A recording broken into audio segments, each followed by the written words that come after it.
100வது நாள் big pass வீட்டில் ரொம்ப சிறப்பான ஒரு நாளாகவே அமைஞ்சது. ஏன்னா அன்னைக்கு பொங்கல் பண்டிகையாகவும் அமைஞ்சதுங்க. பொங்கல் அப்படின்னாலே நமக்கு கொண்டாட்டம் தான். பிக் பாஸ் வீட்டில் இருந்தால் இன்னும் சிறப்பாக கொண்டாடலாம்னு நினைக்கிறேன். நான்லாம் வீட்டில் இருந்தேன், வீட்டிலே தான் இருக்கிறேன். ஆனால் அங்கே இருக்கிற மாதிரி இருக்கிற அது ஒரு சூப்பரான ஒரு நிகழ்வு தான். சரி, அது வந்து இவர் ராஜு வந்தார். ராஜு வந்ததுக்கு பிறகு அந்த ட்ரெய்லர்லாம் அந்த அவருடைய பொங்கல் செலிப்ரேஷன் அதெல்லாம் கொண்டாடி இருந்தாங்க. 2 டீமாக வைத்து பொங்கல் கொண்டாடினாங்க. அதில் கூட ஒரு காம்படிஷன் அப்படின்னு நம்ம வச்சுக்கலாம். அப்படின்னா இந்த பக்கம் வந்து முத்துக்குமரன் டீமு, இந்த பக்கம் பவித்ரா டீமு. முத்துக்குமரன் டீமில் தான் ஃபர்ஸ்ட்டு பொங்கல் பொங்குச்சு. அந்த காட்சியெல்லாம் பார்க்கும்போது ரொம்ப அற்புதமாக இருந்தது. ஏன்னா இந்த பொங்கல் அப்படிங்கிறது எல்லாருக்குமே ஒரு சிறப்பான ஒரு நிகழ்வு இல்லையா? என்ன சிறப்புனா 4 நாள் ஹாலிடே, அதுக்கப்புறம் வந்து சொந்த ஊருக்கு வருவோம். அப்புறம் மாட்டு பொங்கல் நாளைக்கு, அதுமாதிரி நிறைய இது அந்த நிகழ்வுகள்லாம் பகிர்ந்துக்கிட்டாங்க. அதற்கு பிறகு வந்து நம்ம பாஸ்கர் லாஸ்லியா டீம் அவங்களுடைய ப்ரெசன்ஸில் ரயான் அந்த இதில் பங்கெடுத்த காட்சிகள்லாம் ரொம்ப உணர்வுபூர்வமாக இருந்ததுங்க. ஏன்னா ரயான்கிற அந்த பையன்கிட்ட ஒரு அற்புதம் இருக்குது. அது என்னங்கிறது நம்ம அப்புறமா பேசுவோம். அதற்கு அடுத்ததாக 2 விஷயத்தை நம்ம ஃபஸ்ட்டு இந்த நிகழ்வில் வந்து ரொம்ப அதிகமாக பேச வேண்டியதாக இருக்குது. ஒன்று வந்து இப்போ அன்ஷிதா விஷயத்தை ஃபஸ்ட்டு பேசிடுவோமா? சரி, அன்ஷிதா உள்ளே வந்த உடனே அவங்களுடைய பார்வை, ஏன்னா அது சுனிதா கிட்ட கூட இப்போ லேட்டஸ்டாக பேசிட்டு இருக்கு. சுனிதாவுக்கு என்ன பார்வைனா, இப்போ நான் சுனிதா, சாட்சனா, ரவி சாரை தான் வந்து இவருடைய பிஆருங்கிற மாதிரி நீங்களாம் நினச்சிக்கிறீங்க. நாங்கள் ஒரு கண்டஸ்டன்ஸ் தானே, அது எப்படி நீங்கள் நினச்சிக்க முடியும்? நான் வந்து இன்னொன்று, சுனிதாவை வந்து சௌந்தர்யா ஃபேண்டம்ஸ் வந்து நெகட்டிவாக பரப்புனாங்களாம். சாட்சனாவை பரப்பியிருக்காங்க, ஆனந்தியை பரப்பியிருக்காங்க. இதெல்லாம் அதனால அவங்க பாதிக்கப்பட்டதுனால அது சொல்கிறாங்க. உடனே இவங்க சொல்கிறாங்க, என்ன கூட தான் ஒரு ஃபேண்டம்ஸ் வந்து நெகட்டிவாக கமெண்ட் போட்டாங்க. நான் நடிகைன்னு ஜாக்க சொன்னதுனால என்ன போட்டாங்க தெரியுமா? அப்போ அவங்களுக்கு இப்போ பிஆர் இருக்கா? நான் என்ன சொல்கிறேன்னா, பிஆர்ங்கிறது 2 விதம். அன்ஷிதா சொல்கிறாங்க, எனக்கு பிஆரே கிடையாது, நான் இந்த வீட்டில் 84 நாள் இருந்தேனே.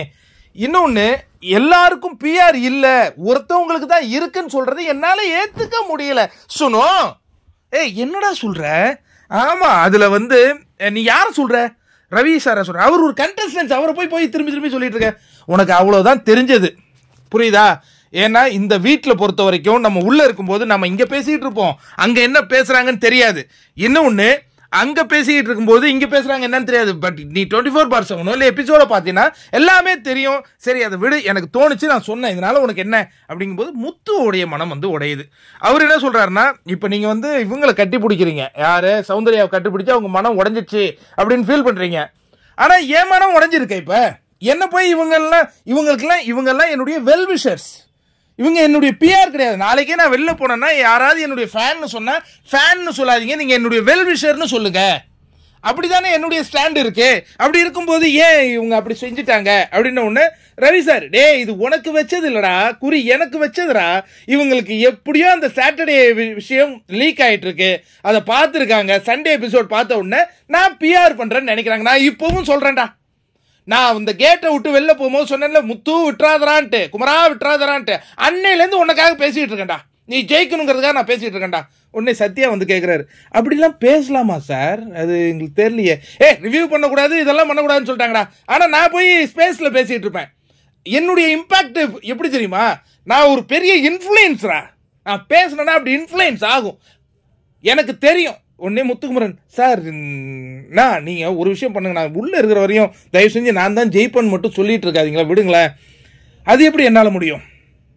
இல்லை, அவங்க இன்னொரு வார்த்தையும் சொல்கிறாங்க, நான் ஜெயிச்சா அதனுடைய கிரெடிட்டை நீங்கள் எடுத்துப்பீங்க அப்படிங்கிறாங்களா. அது எனக்கு ஒன்றுமே புரியலையே.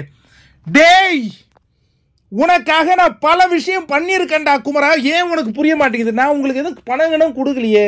இது பணத்துக்காக இல்லை. அது வந்து எப்படி நான் சொல்கிறதுன்னு தெரில. நீ தாண்டா ஜெயிக்கணும், நீ அந்த உழைப்பை போட்டிருக்கடா. சரி, இதுக்கப்புறம் இருக்கிற வரையும் பேசாதீங்க அப்படிங்கிறாரு. பட் இது அதுக்கு முன்னாடி நடந்தது. அதுக்கப்புறம் அந்த ரன் ஒன்று நடக்குது இல்லையா, அந்த இடத்துல முத்துக்குமரன் பல பேருடைய இதயங்களை இன்றைய நாள் சம்பாதித்திருக்கின்றார். நாளைக்கு ரயான் கூட சம்பாதிக்கலாம். நம்ம இன்னைக்கு பார்த்த வரையும் தான் சொல்ல முடியல. அந்த இதில் நான் எனக்கு எது ரொம்ப இம்ப்ரெஸ் ஆச்சுன்னா, இப்போ முத்துக்குமரன் வந்து ஒரு வெற்றி பெறும் இந்த டாப் 3 அப்படின்னு சொல்லுவாங்க இல்லையா, அதுக்குள்ளே நம்ம கண்டிப்பாக இருப்போம்னு முத்துக்குமரனுக்கு தெரியும். ஏன்னா வர கைத்தட்டுதல், பாராட்டுதல் அதெல்லாம் வச்சு அவரால் கண்டிப்பாக கணிக்க முடியும். பட் சேவிங் ஆர்டர் அவங்களுக்கு தெரியல. ஏன்னா இதுவரையும் பெருசாக சேவிங் ஆர்டரில் சேவ் பண்ணலை நிறைய எபிசோட்ஸ். அப்படி இருக்கும் பொழுது அந்த ரிஸ்கை எடுத்த விதம் வந்து மக்களால் கவனிக்கப்படுங்க. இந்த பையன் தானே ஜெயிச்சிருவான், இந்த பையன் ஜெயிக்கும் பொழுது எப்படிப்பா அங்கே கேஷ் பாக்ஸுக்கு இவ்வளோ ரிஸ்க்கு? ஏன்னா நீங்கள் அந்த குறிப்பிட்ட நேரத்துக்கு உள்ளே வரலன்னா உங்களுக்கு நீங்கள் இந்த நிகழ்வுல இருந்தே நீக்கப்படுவீங்க. அப்படிங்கும்போது அந்த இடத்துல முத்துக்குமரன் எடுத்த அந்த ரிஸ்க் அவருக்கு டைட்டில் நாளைக்கு கிடைச்சதுன்னா கூட டிசர்வ் அப்படின்னு அவர் காலரை உயர்த்தி எப்போ வேணாலும் சொல்லலாம். 1008 பிஆர் சண்டை போட்டுக்கலாம், நான் தான் முத்துவை ஜெயிக்க வச்சேன், நான் தான் பாடுபட்டேன்னு. பட் இந்த வெற்றிக்கு இது என்னுடைய வெற்றி, நாளை வெற்றி அடைந்தால் அது என்னுடைய வெற்றி அப்படின்னு முத்து கண்டிப்பாக காலரை தூக்கிறதுக்கான நிகழ்வை இந்த ஃபினாலே வீக்கில் தனது சொந்த முயற்சியில் சாதித்து காட்டிவிட்டார் அப்படிங்கிறது தான் என்னுடைய கருத்து. நன்றி. மீண்டும் ஒரு அற்புதமான வீடியோவில் சந்திப்போம். வழக்கம் போல மழை விட்டாலும் தூவானம் விடாதது போல ஒரு பெரிய ரிவ்யூவர்ஸ் அப்படின்னு சொல்லிக்கிறவங்க மீண்டும் மீண்டும் நாங்கள் தான் முத்துவுக்கான வெற்றிக்காக உழைத்தோம்னு அவங்க அந்த ட்வீட் மூலமாக ப்ரூவ் பண்ணிட்டு இருக்காங்க. அதை பார்த்து முத்து வெளியில் சிரிச்சுட்டு தான் போனோம். முத்து, யூ டிசர்வ், நாளைக்கு வெற்றி பெற்றாலும் யூ டிசர்வ். ஏன்னா அந்த நேரத்தில் நீங்கள் எடுத்த அந்த முடிவு இருக்கு இல்லையா, அது பலரால இன்னைக்கு கொண்டாடப்பட்டுச்சு. அதனால இந்த ஃபேட்மேன் விஷயத்தை தூக்கி நம்ம இப்படி கீழே வச்சுட்டு இந்த அற்புத நிகழ்வே சிறந்த நிகழ்வு அப்படின்னு சொல்லி இன்னைய ரிவ்யூவை முடிக்கிறேன். நன்றி.